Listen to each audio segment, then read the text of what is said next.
Hello students, good morning to all of you. So आज का हमारा टॉपिक है angle of friction and angle of repose. जब भी हम फ्रिक्शन और इंक्लाइंड प्लेन की प्रॉब्लम्स को सॉल्व करते हैं तो एंगल ऑफ फ्रिक्शन और एंगल ऑफ रिपोज का जो है नॉलेज होना हमारे लिए बहुत इंपॉर्टेंट है। सो मैं शुरुआत कर रहा हूँ एंगल ऑफ फ्रिक्शन के साथ।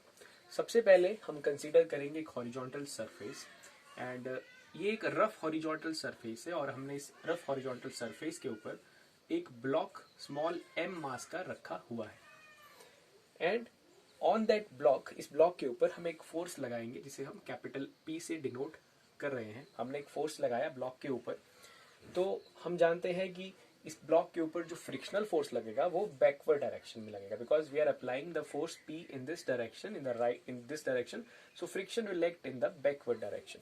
तो फ्रिक्शन इसके ऊपर लगेगा पीछे की तरफ को। ओके स्टूडेंट्स, लेकिन अभी P हमने कुछ इतना लगाया है, P इतना लगाया है कि अभी जो फ्रिक्शनल फोर्स लग रही है it is F limiting, it is F limiting. Limiting मतलब F लिमिटिंग। आप जानते हैं फ्रिक्शन जो है एक सेल्फ एडजस्टिंग फोर्स है। फ्रिक्शन, आप किसी बॉडी पे जब फोर्स लगाते हैं तो फ्रिक्शन भी अपोजिट डायरेक्शन में लग जाता है।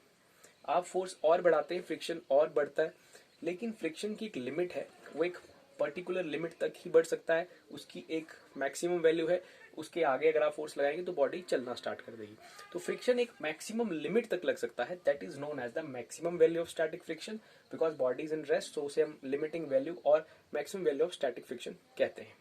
तो अभी हमने P फोर्स जो लगाया है और अभी जो फ्रिक्शन लग रहा है बॉडी के ऊपर पीछे वाली तरफ को, let us suppose it is F limiting friction. Okay, the other forces on the body are like mg in the downward direction and normal reaction in the upward direction. Normal reaction को हम n या r से represent करते हैं। Okay, मैं इस diagram को जरा यहाँ बना रहा हूँ। हमारे पास यहाँ पर दो कॉन्टेक्ट फोर्सेस हैं इस कंडीशन में। One is F limiting, mean the maximum value of static friction, और maximum value of static friction. Okay, क्योंकि इससे ऊपर चले जाते हैं, जब इससे ऊपर हमारी अप्लाइड फोर्स हो जाती है तो बॉडी फिर चलना स्टार्ट कर देती है। So this is the F limiting और मैक्सिमम वैल्यू, और दूसरी कॉन्टैक्ट फोर्स हमारे पास यहाँ पर है normal reaction. So I just draw these two contact forces here, one is F limiting and this is normal reaction. Here I draw the resultant of these two contact forces. Let us suppose this is the resultant of F limiting and normal reaction. Now the angle between the resultant of these two with the normal reaction is known as the angle of friction. So angle of friction is the angle between the resultant of these two contact forces, means F limiting और normal का जो resultant है वो resultant normal के साथ जो angle बनाता है उस एंगल को हम एंगल ऑफ फ्रिक्शन कहते हैं। So here theta is the angle of friction. Second thing is that we just do the calculation for that. यहाँ से एक्सप्रेशन आएगा जो हमारे लिए बहुत से न्यूमेरिकल्स को सॉल्व करने में हेल्प करेगा।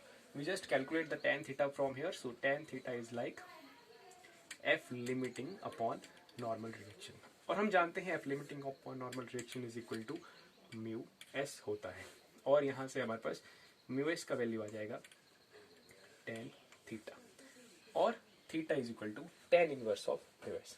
तो ये रिलेशन है हमारे पास कोफिशिएंट ऑफ स्टैटिक फ्रिक्शन का और एंगल ऑफ फ्रिक्शन का। So this theta is the angle of friction, this is the angle between the resultant and normal reaction. Resultant normal reaction के साथ जो एंगल बनाता है उस एंगल को हम एंगल ऑफ फ्रिक्शन कहते हैं।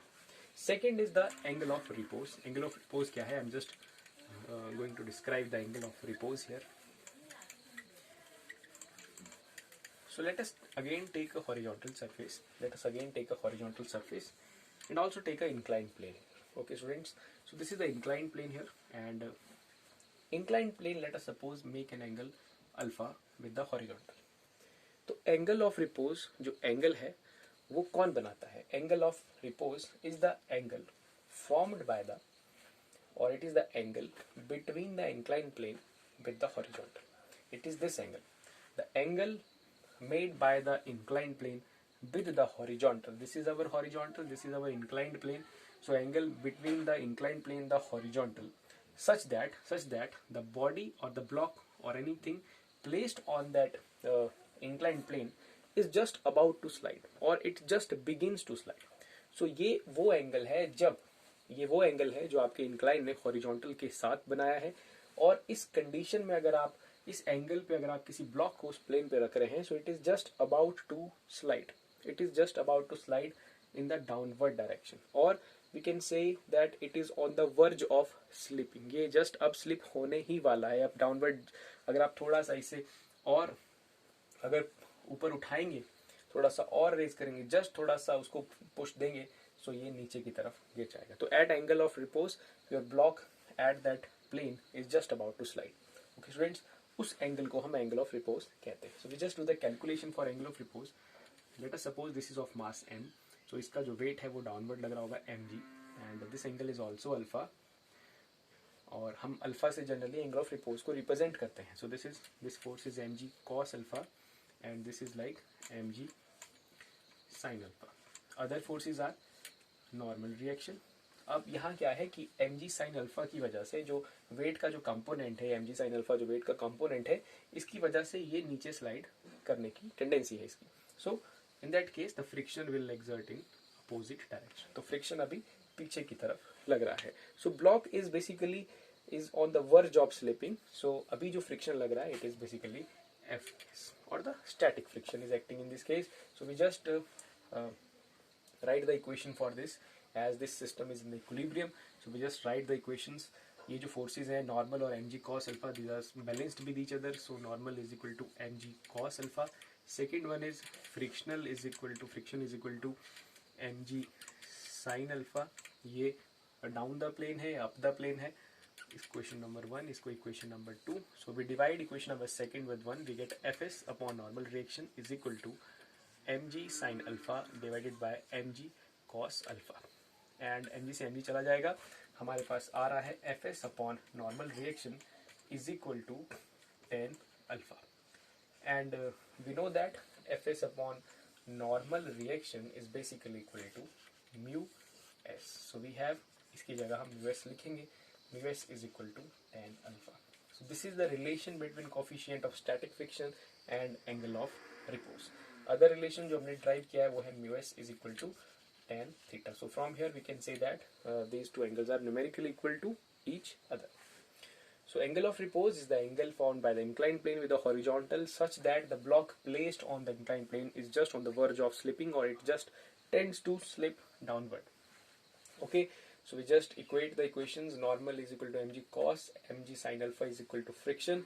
So when we solve this, we divide equation second from 1. We have tan alpha, and friction upon normal reaction is basically coefficient of static friction. There is a, still it is in the equilibrium here, so the friction is static friction or the limiting friction here acting on this, and we just write the expression for that. Mu s is equal to tan alpha and mu s is equal to tan theta. I hope you have understood the meaning or the derivation of this angle of repose as well as the angle of friction. With that, thank you very much.